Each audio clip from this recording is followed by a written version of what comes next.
हमारा विधायक तो इतना नमूना है कि उसको याद नहीं है आज तक तो कि हमारे क्षेत्र में काहे नहीं रुक रही है, जबकि डबल इंजन की सरकार है। हमारे यहाँ के विधायक मंत्री भी रहे हैं। बरौली में ट्रेजरी बनने वाला था, वो चला गया, उसको लेकर के आइए, हम आपके साथ हैं। आप चुपचाप रह गए उस समय।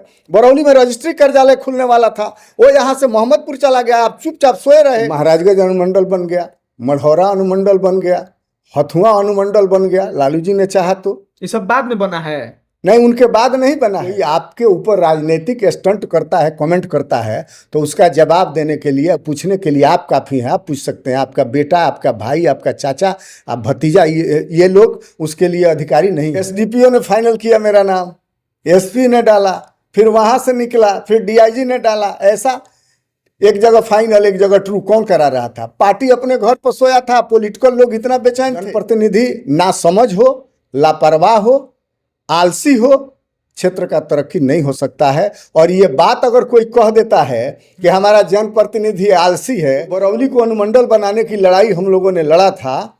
चाहे इसके लिए लालू यादव पंचदेवरी आए तो वहाँ भी हमने घेराव किया, थावे आए तो वहाँ भी घेराव किया, सिधवलिया ब्लॉक बनाने के लिए आए तो वहाँ भी घेराव किया। स्वाभाविक है, जब उस क्षेत्र का प्रतिनिधि हो तो सोया हो चाहे जगह हो, जब कोई काम होगा पब्लिक के ही सहयोग से तो आमंत्रित सदस्य तो वही रहेगा। हमारे यहाँ विधायक 25 साल ही रह चुके हैं, 10 साल एक और आदमी रह चुके हैं। ये दोनों आदमी मिल करके हमको लगता है कि 35 साल बर्बाद कर दिया बरौली को। कहा गया है कि किस क्षेत्र में कितना विकास हुआ है। अगर बरसात का मौसम है, उस मौसम में अगर आप उस क्षेत्र का दौरा करते हैं, फिर समझ में आता है कि वहाँ के स्थानीय जनप्रतिनिधि उस क्षेत्र में सड़कों को लेकर के और तमाम चीज़ों को लेकर कितना कुछ काम किए हैं। और आपको बता दें कि 20 सालों का जो विकास, जो 30 सालों का विकास हुआ है, उसको लेकर के, और इसी कड़ी में आपको बता दें कि हम बिहार के गोपालगंज जिले के बरौली विधानसभा में हैं और हमारे साथ इस पर बात करने के लिए विजय प्रताप सिंह जी हैं। इनके परिचय में कहा जाता है कि पप्पू यादव के खास हैं। उसके बाद से 2006 से लेकर के 11 तक यह जिला पार्षद रहे हैं। उसके बाद से एमएलए का भी चुनाव, पिछली बार यह नॉमिनेशन तो किए थे, लेकिन किसी कारण बस इनका नॉमिनेशन रद्द हो गया है। यह क्षेत्र के लोग और ये सब आप जानते हैं। बहरहाल हम बरौली विधानसभा को लेकर के यहाँ की चर्चा शुरू करते हैं, और उससे पहले बहुत बहुत स्वागत है। बहुत बहुत धन्यवाद आपको, और आप तमाम मीडिया के साथियों को मेरे तरफ से धन्यवाद है, आभार प्रकट करता हूं।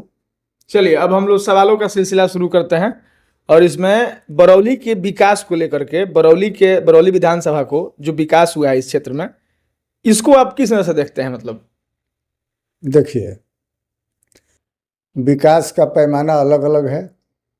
सामान्य तौर पर जो विकास होना चाहिए, तो आप विधायक रहिए, हम विधायक रहें, कोई विधायक रहे, अगर विधायक निधि से ही जो होने वाला है, हो रहा है, तो ये सामान्यतः विकास है, सामान्य रूप से। लेकिन अगर इससे एक्स्ट्रा विधायक अगर एनर्जेटिक हो, जनप्रतिनिधि आपका अगर एनर्जेटिक हो, तो निश्चित रूप से इसके अलावे भी क्षेत्र का विकास कर सकता है। और उसके लिए उसके अंदर, उसके दिलो दिमाग में ये योजना होना चाहिए, प्रोजेक्ट होना चाहिए कि हम कौन सा काम करेंगे, कौन सा चीज़ लेकर के आएंगे कि हमारे क्षेत्र का विकास होगा, और जिसका लाभ हमारे क्षेत्र के तमाम गरीब से लेकर अमीर परिवार के लोगों को इसका लाभ मिलेगा। तो आपके हिसाब से बरौली में मतलब विधायक मत के अलावा ऐसा क्या कुछ होना चाहिए जिससे यहाँ के क्षेत्र के लोगों को, क्षेत्रवासियों को थोड़ा लाभ मिल सके?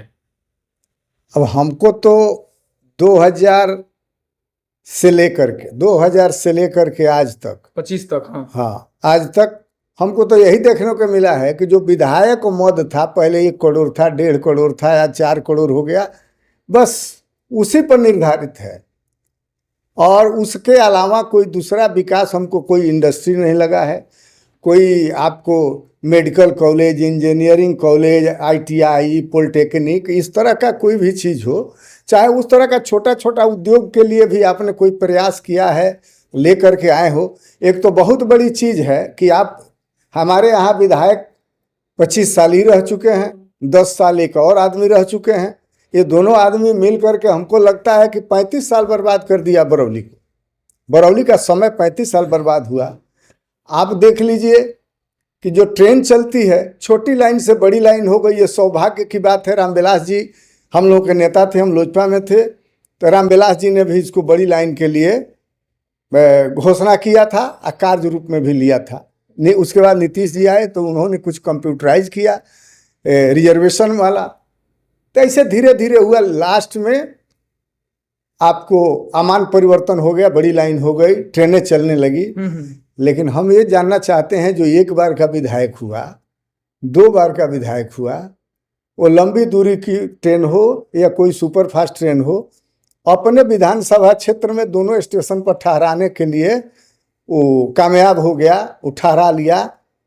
और हमारे यहाँ दोनों जो स्टेशन है, रतन सराय और माझा, तो माझा तो ये पैसेंजर ट्रेन ही ठहरती है, अपने आप ठहराने की जरूरत नहीं है। लेकिन 2 ट्रेन है जो पटना जंक्शन से एक ठावे आती है और एक पाटलिपुत्रा से गोरखपुर जाती है, एक लखनऊ भी जाती है। हाँ, ये जाती है। हाँ। तो ये 2 ट्रेन पहले यहाँ नहीं रुकती थी, 2 ट्रेनें यहाँ नहीं रुकती थी। बहुत प्रयास हुआ, तो सुबह जो जंक्शन जाती है, पाटलिपुत्र जाती है, तो बहुत प्रयास आम लोगों का, कुछ पॉलिटिकल कार्यकर्ताओं का, मतलब उसके लिए आंदोलन हुआ, मैसेज दिया, डीआरएम को दिया, तो डीआरएम ने संज्ञान लिया। और स्वाभाविक है, जब उस क्षेत्र का प्रतिनिधि हो तो सोया हो चाहे जगा हो, जब कोई काम होगा पब्लिक के ही सहयोग से, तो आमंत्रित सदस्य तो वही रहेगा। हमें आने ही वाले थे, भले ही आप जो कुछ भी कह रहे हैं, ट्रेन रुकने लगी, ठीक है, लेकिन हरा झंडी विधायक जी नहीं दिखाया था।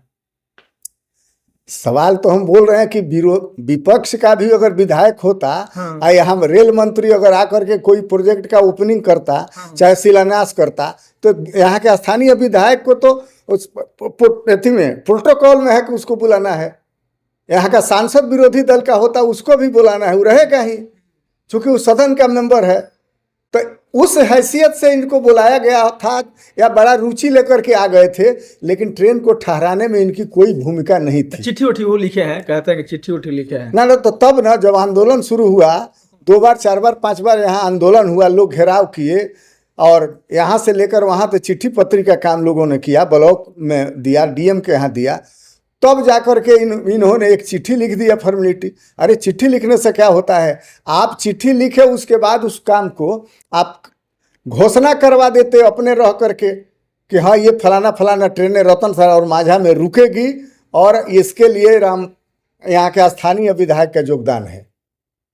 मंत्री जैसे थी ब्रजकिशोर हाल्ट का जो उद्घाटन हुआ वहाँ बना, तो नीतीश कुमार ने तो कह दिया कि मंजीत जी के वजह से इस हाल्ट का निर्माण हुआ है और हमको बाध्य होकर के आना पड़ा, तो बता दिया ना।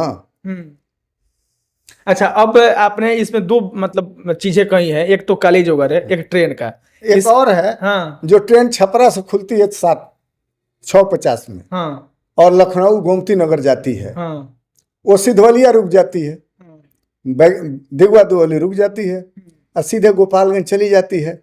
हमारा विधायक तो इतना नमूना है कि उसको याद नहीं है आज तक कि हमारे क्षेत्र में काहे नहीं रुक रही है, जबकि डबल इंजन की सरकार है। हमारे यहाँ के विधायक मंत्री भी रहे हैं, हमारे यहाँ के लोगों ने अटूट विश्वास करके ऐसे व्यक्ति को 5 बार अपना प्रतिनिधि बना दिया, लेकिन लोगों के विश्वास पर खरा उतरने का काम नहीं किया इन्होंने।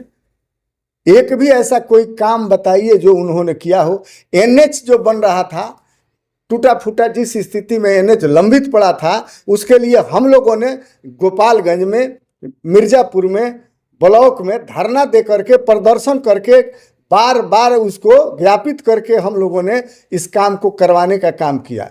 लेकिन जब रोड बन गया, झंडी दिखाना हो, तो उसमें विधायक आएगा, हम लोग तो रहेंगे नहीं, हम लोग तो पीछे रहेंगे ना। ऐसे आप करें जैसे लग रहा है कि आप उनके खिलाफ चुनाव लड़ते हैं, तो इसलिए उनका विरोध कर रहे हैं। ऐसा थोड़ा कि कुछ काम नहीं किए होंगे। ना, देखिए ऐसा बात नहीं है जो हम विरोध का, जो आदमी इस जिला में तो जितने विधायक है सब लोग विरोधी हैं, हम उस पार्टी के नहीं है, तो नहीं तो हम कहाँ किसका विरोध करते हैं? इन्हीं का कहाँ विरोध करते हैं? जो सही सवाल है, सवाल पूछिएगा तो जवाब तो देना पड़ेगा, उचित जवाब जो होगा वो हम देंगे। हम विरोध थोड़े कर रहे हैं, हम ये गिना रहे हैं कि आपने क्या किया और आपके वजह से बरौली में क्या क्या नहीं हुआ। आप तो पूछ लीजिएगा, सर्वविदित है और सारे लोग गवाह हैं इस चीज़ का कि हम लोगों ने 92 से लेकर के 95 तक जो बरौली को अनुमंडल बनाने की लड़ाई हम लोगों ने लड़ा था, चाहे इसके लिए लालू यादव पंचदेवरी आए तो वहाँ भी हमने घेराव किया, थावे आए तो वहाँ भी घेराव किया, सिधवलिया ब्लॉक बनाने के लिए आए तो वहाँ भी घेराव किया। हमने हर जगह घेराव करके और उनसे यह डिमांड किया बरौली को। जब रूपन छाप के दियारा में मुख्यमंत्री के रूप में लालू जी आए थे तो हम लोगों ने प्यारेपुर में 5,000 लोगों के साथ हम उनकी गाड़ी को घेरे थे रोड पर बैठ करके। लालू जी उतरे थे गाड़ी से और उतर करके उन्होंने कहा था कि क्या बात है, तो हम लोग इतना ना बैनर लगाए थे, इतना ना तख्ती लिए थे, उस पर खाली अनुमंडल बरौली को अनुमंडल बनाओ। उन्होंने कहा कि चलो घोषणा करते हैं हम, चलिए सब लोग चलिए, और आपकी मांग को हम पूरा करते हैं। अब उनका मैंने हम उनको नहीं कहेंगे कि उनके वजह से बाकी लग गया। उन्होंने वहाँ मंच पर सरेआम कहा कि 15 दिनों में बरौली अनुमंडल काम करने लगेगा, और वहाँ से ढोल बाजे के साथ बरौली वासी पूरा अबीर खेलते हुए बरौली आए लौट के। लेकिन कुछ राजनीतिक लोग आपस में उलझ करके श्रेय लेने के होड़ में अब बरौली का अनुमंडल गर्त में पहुंचा दिया। लेकिन उसके बाद 2000 से लेकर आज तक तो ही है, तो बरौली का अनुमंडल माने बनाने का योग्य है। बरौली सारी शर्तों को पूरा करता है। कई विभाग का यहाँ अवर प्रमंडल कार्यालय है, और उसके बाद भी नगर पंचायत था, नगर परिषद हो गया, और उसके बाद भी कभी भी इस पर चर्चा उन्होंने नहीं किया है ना। वो कहते हैं कि 7 बार हमने सवाल किया है, हमको सरकार से आश्वासन मिला है कि पूरे बिहार में कहीं जगह का एक्सटेंशन नहीं हुआ है, और अगर कहीं अनुमंडल बनेगा तो सबसे पहले बरौली बनेगा, और भी तो कहीं नहीं बना है। सिधवलिया भले ब्लॉक बना है, महाराजगंज अनुमंडल कब बना? वहां के लोग और वहां का प्रतिनिधि जब प्रयास किया तो महाराजगंज अनुमंडल बन गया, मढ़ौरा अनुमंडल बन गया, हथुआ अनुमंडल बन गया। लालू जी ने चाहा तो। ये सब बाद में बना है? नहीं, उनके बाद नहीं बना है। हाँ। उनके पहले बना है, लेकिन वहां का जनप्रतिनिधि जागरूक था तो बनवा दिया।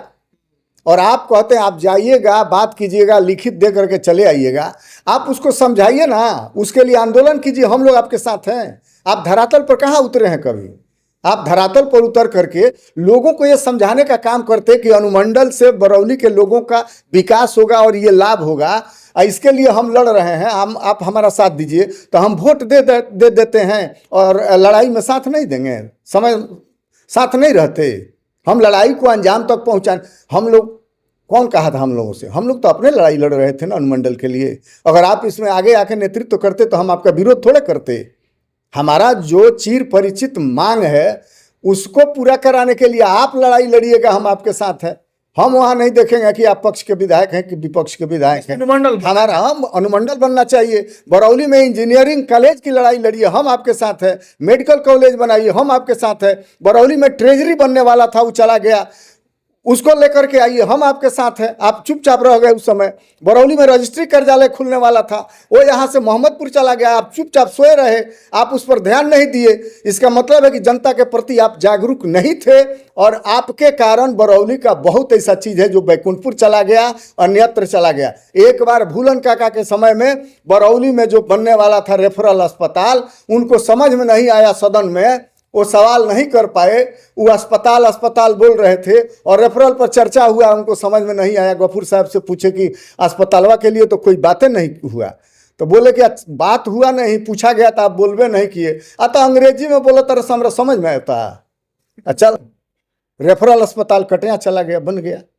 जनप्रतिनिधि ना समझ हो, लापरवाह हो, आलसी हो, क्षेत्र का तरक्की नहीं हो सकता है। और ये बात अगर कोई कह देता है कि हमारा जनप्रतिनिधि आलसी है और हमारा जनप्रतिनिधि मतलब इतना कमजोर है कि क्षेत्र के प्रति वफादार नहीं है, अपने कर्तव्य के प्रति वफादार नहीं है, तो जब ये कमी हमारे अंदर है तो हमको बुरा भी नहीं लगना चाहिए, हमको सुधार करना चाहिए। आप ये कह रहे हैं जो मतलब धमका धमकी वाला बात हुआ था, हम सुने हैं इधर, हम सुने हैं। हम तो उस समय पटना थे, तो हम देख रहे थे कि वो सचिन क्या बोले थे, उस पर उनके पुत्र क्या बोल रहे हैं।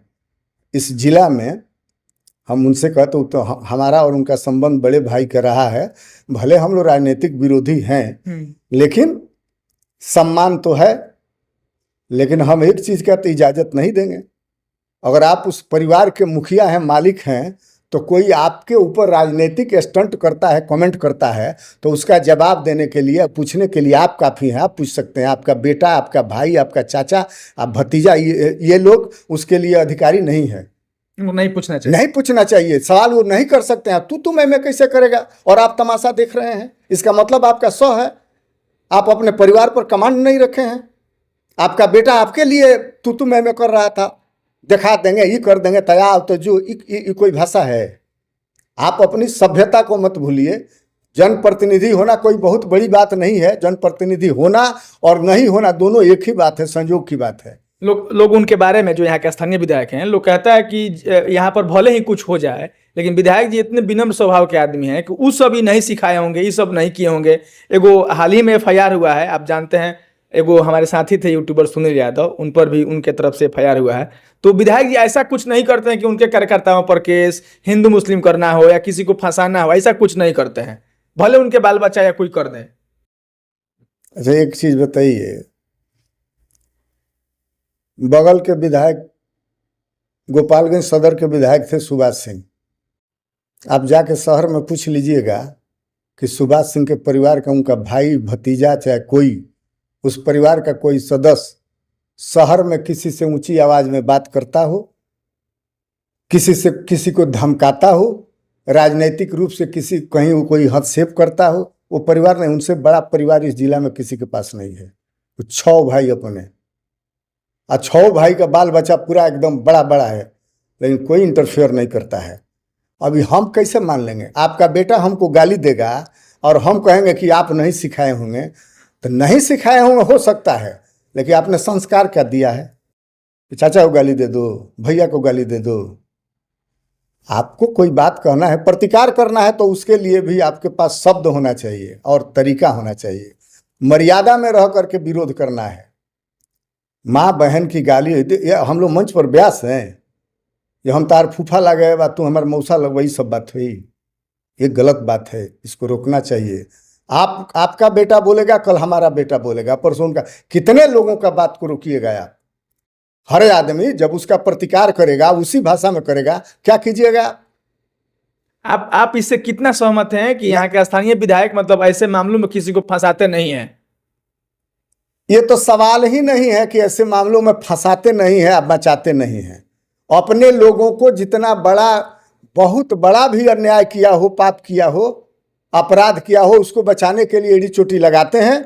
और जो उनका अपना विरोधी है, उनसे जिस व्यक्ति से उनको खतरा है, उसको हर समय उसको फंसाने का, मिटाने का, बर्बाद करने का हमेशा षड्यंत्र उनके दिमाग में चलता है, रचते हैं और ये करते भी हैं। हम भी जीता जागता प्रमाण हैं, हम अपराधी हैं। हम जन्म लिए हैं तब से वो अपने कलेजा पर हाथ रख के बोल देना कि हम अपराधी हैं। और हम कभी किसी को एक थप्पड़ मारे हैं जीवन में? मैंने आपके साथ क्या कर दिया? अब मर्डर केस में हमारे यहाँ रिश्तेदारी में विवाद हुआ था, उसमें झंझट हो गया, उसमें 3 आदमी मर गया, उसमें मेरा नाम 1 नंबर में डला दिया। क्यों? इसलिए कि हम राजनीतिक रूप से उनके प्रतिद्वंदी थे। अभी आप कहे कि हमारे उनसे बड़े भाई का संबंध है, तो बड़ा भाई क्यों चाहेगा कि छोटा भाई फंस जाए? बड़ा भाई ही तो, जब बड़ा भाई दुर्योधन बन जाएगा तो कौरवों का भी नाश होगा पांडवों के नाश करने में। आप पर FIR हुआ था? मेरे पर FIR हुआ था, जेल गए? मेरे पर सब कुछ हुआ। SDPO ने फाइनल किया मेरा नाम, SP ने डाला, फिर वहां से निकला, फिर DIG ने डाला। ऐसा एक जगह फाइनल, एक जगह ट्रू, कौन करा रहा था? पार्टी अपने घर पर सोया था। पॉलिटिकल लोग इतना बेचैन थे, खास करके यही लोग, स्थानीय लोग। अच्छा, हमसे किसको डर है? हमको किसको डर है? हम किसको धमकाते हैं? कौन अपराधी है जो किसी के जान का खतरा मेरे वजह से हो जाए, या मेरे वजह से उसका प्रतिष्ठा चला जाए, मान सम्मान में कमी आ जाए? ऐसा तो हमको नहीं लगता है कि विरोधी भी कोई सोच सकता होगा कि इनके वजह से हमारा सम्मान घट जाएगा, प्रतिष्ठा कम हो जाएगी, ये बेइज्जत कर देंगे, करा देंगे। ये कभी नहीं किसी ने सोचा होगा। हम राजनीति जरूर करते हैं, सामाजिक कार्य में है, लेकिन सबका सम्मान करते हुए। हम व्यक्तिगत रूप से मेरा खूब विरोध किया होगा, अगर वो भी कहीं फंसता है, मैं जानता हूं कि उसमें निर्दोष है, तो मैं उसके मदद के लिए खड़ा रहता हूं। मैं अपना बदला नहीं लेता हूं। मैं चाहता तो बदला ले सकता था। ऐसा बात नहीं है जो बदला लेना मैं चाहूँगा तो मेरे पास वो ताकत नहीं है, लेकिन हम बदले की भावना मेरे अंदर नहीं है और ये काम मैं नहीं करता हूँ। ऊपर वाला ईश्वर देख रहा है। हमको तो आपने बहुत प्रयास किया, नाम हमारा आईओ बोला फोन करके कि आपका नाम डलवा रहा है लोग। हमने बोला तो आप तो देखे हैं, पहले आप गए थे, उसके बाद हम पहुंचे हैं वहां। आप जेल गए उस मामले में? हाँ, जेल गए, लेकिन ऊपर वाले की कृपा कहिए कि 13 दिन में हमारा बेल हो गया, हम फिर चले आए।